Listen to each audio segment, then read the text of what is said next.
शहीद नरेशदादा गायकवाड सामाजिक संस्था अंबरनाथ आयोजित शहीद नरेशदादा गायकवाड यांच्या स्मरणार्थ 2023 आगळी वेगळी भाऊबीज अंबरनाथ येथील महात्मा गांधी विद्यालय ह्या ठिकाणी कार्यक्रमाचे आयोजन करण्यात आले होते।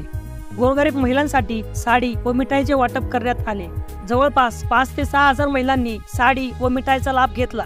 अंबरनाथ मधील हजारोंच्या संख्येने महिलांनी कार्यक्रमात सहभाग घेतला। आगळी वेगळी भाऊबीज हे सन 1997 पासून शहीद पॅंथर नरेशदादा गायकवाड यांनी चालू केली होती। शहीद नरेशदादा गायकवाड यांची 2002 मध्ये हत्या करण्यात आली होती। यानंतर आज जवळपास 26 वर्ष उलटलेले असून त्यांचे कुटुंब सुधा नरेश गायकवाड, कबीर नरेश गायकवाड व सत्यजित गायकवाड यांनी ही परंपरा अजून देखील चालूच ठेवली आहे। या कार्यक्रमास प्रमुख मान्यवर म्हणून आरपीआय सेक्युलरचे अध्यक्ष श्यामदादा गायकवाड, आमदार पप्पू कलानी, कमलाकर सूर्यवंशी, सदामामा पाटील, प्रज्ञा बनसोडे, धनंजय सुर्वे, उमेश पाटील, मिलिंद पाटील, मनोज लासी, माजी नगरसेवक आणि नगरसेविका तसेच सर्व पक्षाचे पदाधिकारी उपस्थित होते। तसं बघायला गेलं तर आपण दरवर्षी हा कार्यक्रम घेतो। मधल्या 2-3 वर्ष कोरोनामुळे आपल्याला हा कार्यक्रम घेता नाही आला, पण 97 साली जे दादांनी हा कार्यक्रम सुरुवात केली होती, त्यांना माझ्या आईची साथ होती आणि यांनी मिळून हा उपक्रम चालू केला होता आणि हजारो महिलांना, गोरगरीब महिलांना आपण या ठिकाणी साडी आणि मिठाईची भेट देत होते। ते कुठेतरी शांत झाला होता आणि तो कार्यक्रम आम्हाला परत घ्यायचा होता।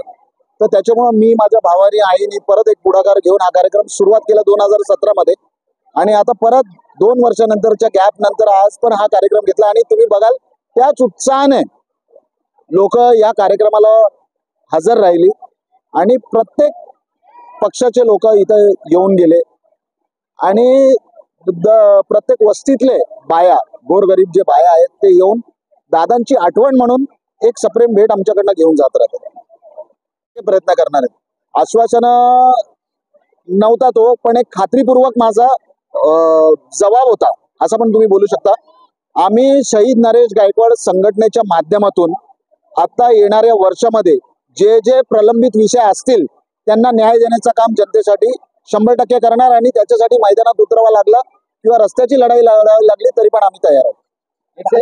140 मतदारसंघामध्ये जर तुम्हाला आमदारकी म्हणून पक्षाने तिकीट दिली तर तुम्ही लढणार? 100% लढणार।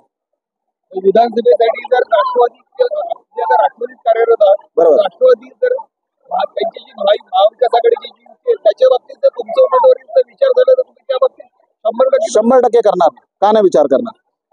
खरं तर 97 साली जेव्हा हा कार्यक्रम सुरू केला होता, प्रत्येक कार्यक्रमामध्ये दादा मला मांडीवरती आठवले साहेब यायचे त्यावेळेस कार्यक्रम ह्याच प्रमाणात व्हायचा, याच्यापेक्षा मोठाही व्हायचा ते कार्यक्रम। महिला आज त्याच महिला सगळ्या इथं आलेल्या होत्या। आज ती जी आज जे मी त्यांच्याबरोबर नरेशदादांबरोबर जे बसायचो आणि तो जो माहोल होता, आज खरं तर तसा माहोल मी परत बघितलेला आहे। मी त्या आंदोलनामध्ये दादांचा व्हिडिओग्राफर होतो, म्हणजे मी पण जनतेत त्या आंदोलनामध्ये सहभागी होतो, लहान होतो, पण त्यांची खूप इच्छा होती का मी राजकारणात त्यांच्यासोबत आहे।